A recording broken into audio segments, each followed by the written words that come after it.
খালি ঘর হইতেছে পূরণ করো খালি ঘর পূরণ করো। এক নম্বরে কি আছে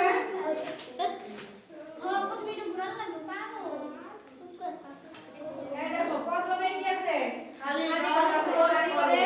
কোন সংখ্যাটা পড়বে সেটা আমরা কি জানি না সেটাকে আমাদের কি করতে হবে বের করতে হবে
别